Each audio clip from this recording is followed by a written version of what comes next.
Yes guys, welcome back to another Fantasy Football Fix YouTube video. My name is FPL Nacho, and in this video we are going to be discussing the top transfers going into double game week 23. We're going to be looking at whether you should be selling Martinelli to Odegaard or Saka, and also which Man City option should you be targeting in your team. So if you are new around here, guys, make sure you do hit that subscribe button. And if you enjoy what you are watching, we'd really appreciate it if you can drop a like on the video. So guys, without further ado, let's get started.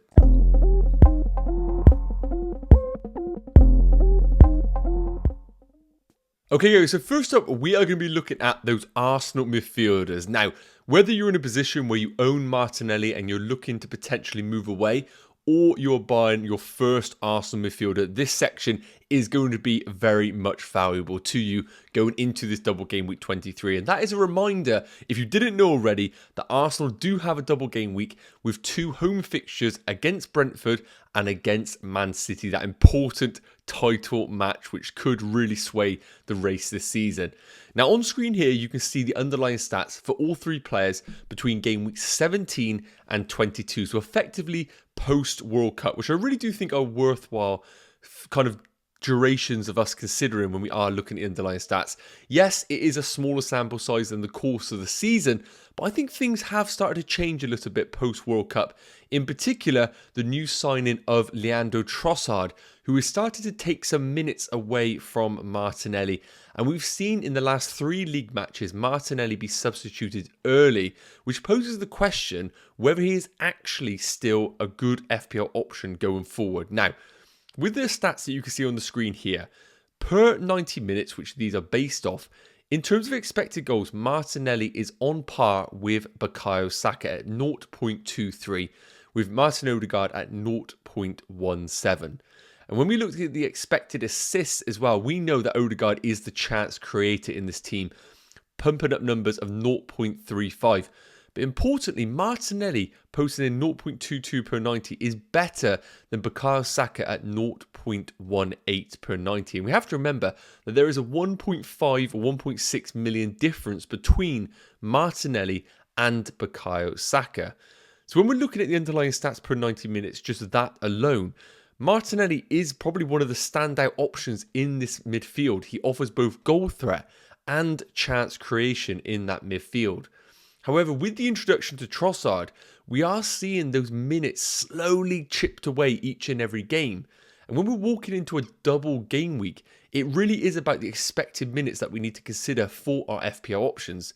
If we're looking at the trend right now of Martinelli playing about 60-65 minutes with Trossard playing the final part of the match, we may see about 120 minutes played for Martinelli. And when we compare that to the two players of Saka and Odegaard, who are arguably the talisman in this Arsenal team, I would expect both of those to play 170 to even 180 minutes in that double game week. And that 60-minute period is massive when we are considering the projections of these players and what they could score in their respective fixtures. Now, another thing that I have noted, which is worth considering for Martinelli, is the bonus points per 90 is nowhere near the same level of both Bukayo Saka and Odegaard. Odegaard in a league of his own at 1.21 per 90, but Saka at a decent 0.67. But I'm worried about the 0.18 bonus points per 90 for Martinelli. And that definitely has had an impact because of his early substitutions in the matches where he hasn't been doing too well of late. Now, looking at the expected points per 90 as well, Odegaard leading the way, followed by Saka, and then by Martinelli in third place. And we can see the projections going forward over the next 4 game weeks, with Saka leading the way on 25, Martinelli on 23.8, and Odegaard on 20.5. Now, of course, when we are considering FPL options, it isn't just the underlying stats, it isn't the projections going forward, it's of course the price of the player as well. Because we need to remember, Martinelli being significantly cheaper in Saka needs to be a consideration when we are making our transfers. Now, based on FPL value, I do think Odegaard is still the standout option. He is the talisman in that team for expected minutes. And you can see there, the underlying stats are still fantastic and in his favour, even though he isn't necessarily the goal threat that both Saka and Martinelli are posing. But my conclusion with Martinelli is that although his underlying numbers are fantastic, and I do expect him still to tick along really nicely in this Arsenal team, I do think selling him sideways to both Bukayo Saka and Odegaard is a justifiable transfer. Now, if you're in a situation where your team has other fires that need to be put out, you don't have the luxury to do this sideways move, then holding Martinelli is absolutely fine. As I said, I still expect him to play 120 minutes minimum in this double game week. And you can see with the underlying stats that points are still there to be had. But if I look more longer term and I think to myself, who do I want going forward in the next 5 or 6 game weeks? As you can see with the fixtures are still fantastic in 23, 24, 25 going forward. I think Bukayo Saka is the man to go for if you can afford. 8.3 is a premium when we do consider the Arsenal midfielders. But the goal threat that you are getting with Saka, when we coincide that with penalties as well, is really a factor that I think tips it in the favour of Bukayo Saka. And when we also consider the fixtures that Arsenal have going forward, in this double game week, they have 2 home fixtures. And based on expected goals per 90, Arsenal have the best of any team in the league at 2.29 expected goals per 90. So if you're currently sat there thinking, I don't know if I want an Arsenal midfielder, get one in. It is absolutely crucial that you get yourself an Arsenal midfielder. If you're going fresh, Saka is the man to go for. If you can't afford Saka, then Odegaard is the value pick. If you're sat there with Martinelli, then I think moving sideways is the right move to make unless you have multiple transfers elsewhere that you need to make in your team. And the same priority applies. If you can afford Saka, that is the route to go for. And if you can't afford that, then Odegaard is more than good enough for a sideways move. So let me know your thoughts in the comments, guys. I'll be really interested to know what your position and take is right now with the Arsenal midfielders. I think it's time to move away from Martinelli if you can afford so with your free transfers. Let me know in the comments, guys. Right, moving away from Arsenal, we're going to be looking at the other title contenders in Man City and which option we should be considering for that triple up. Now, guys, in this screen here, we have got a 4-player comparison looking at 3 midfielders in Mahrez, Grealish and Kevin De Bruyne. And of course, looking at Julian Alvarez, the 6 million forward. I thought it'd be worthwhile having him in the mix as well, as we did see some decent minutes in their recent fixture against Spurs, where they did lose 1-0. Now again, similar to Arsenal, Man City do have a double game week, this time at home against Aston Villa and away against Arsenal, of course. But after that, away against Nottingham Forest, away against Bournemouth and at home against Newcastle. If you only have one Man City option, I really do think bringing in another Man City option for the next 3 or 4 game weeks is still a fantastic transfer and one that you should be prioritising alongside your Arsenal midfield transfer. Now again, similar, we have the stats here based on per 90 minutes post-World Cup, which is game week 17 to game week 22. Now, really, I think the big deliberation is right now, a lot of managers either have Kevin De Bruyne and they're wondering what to do with him. They sold him in game week 21 to have Fernandes in double game week 22 and are now deliberating whether to go back to De Bruyne, or you're currently sat there with Haaland and you're wondering which Man City midfielder to buy. Now, if we are just looking at underlying stats in isolation, then Mahrez comes out on top. He is so well-rounded as an FPL option. Expected goals per 90 at 0.36 and expected assists per 90 at 0.44 proves that he is a fantastic, well-rounded asset. When we compare that to Jack Grealish, he is in a similar sort of trend here. He isn't necessarily top for either, but he offers threats in both chance creation and in goal threat. When we compare that to somebody like Kevin De Bruyne, he is definitely the chance creator in this Man City team with a 0.48 expected assists per 90. But his expected goals at 0.09 for a player priced at 12.4 million just simply isn't good enough. When we're looking at FPL options, yes, it's fantastic to have a guy who gets double-digit assists per season and racks up in the bonus points department. But realistically, we need a player that is going to be offering goal threat potential.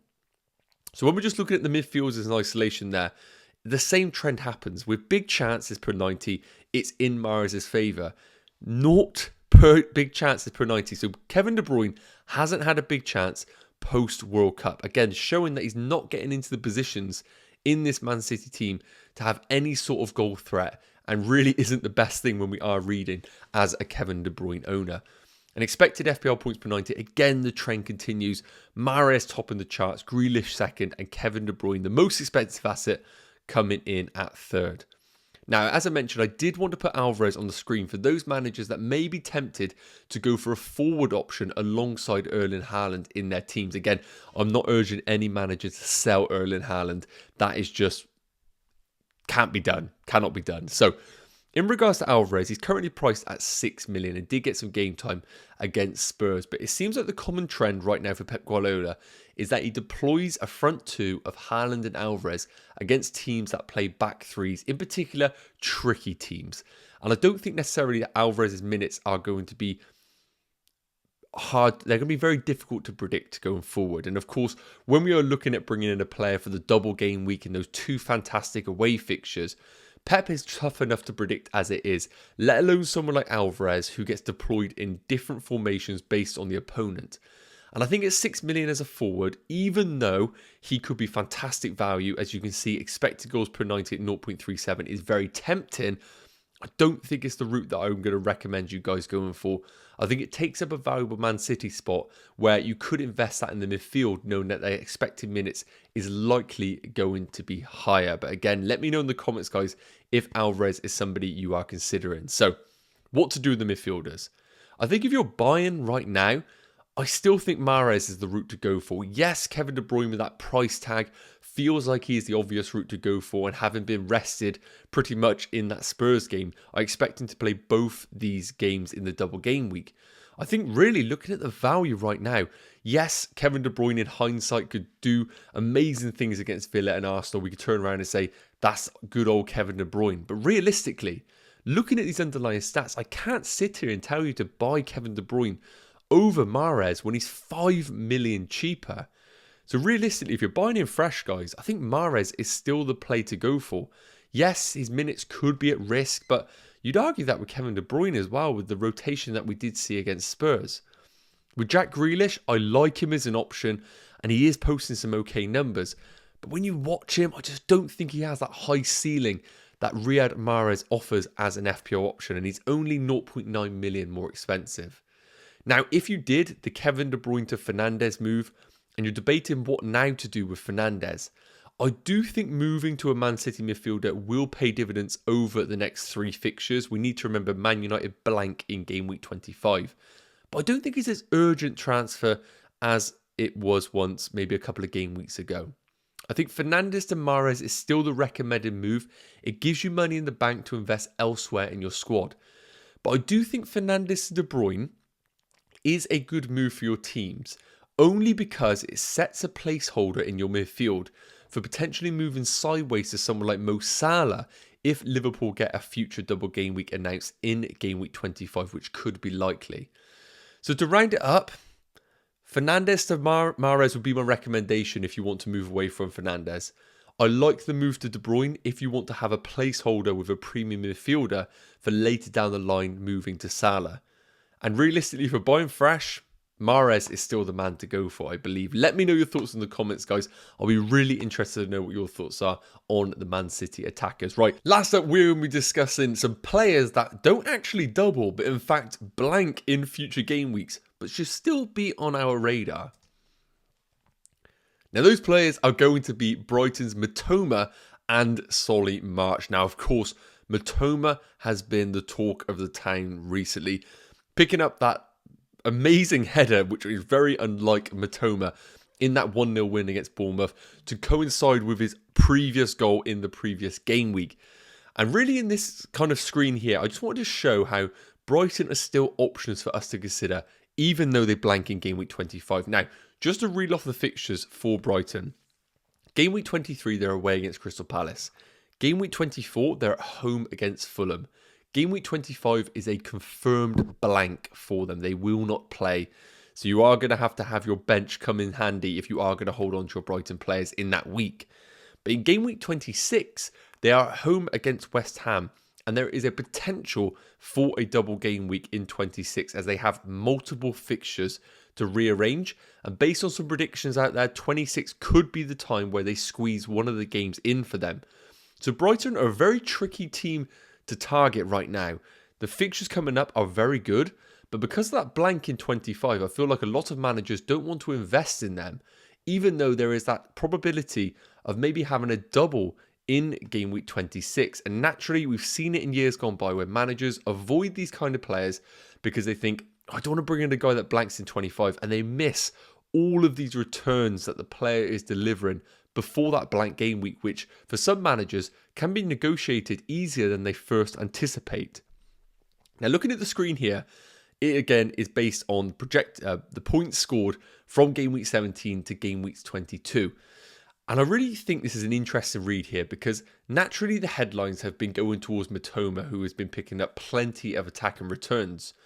But what I love here is that March's underlying stats are actually pretty much on par, if not better than what Mitoma is posting.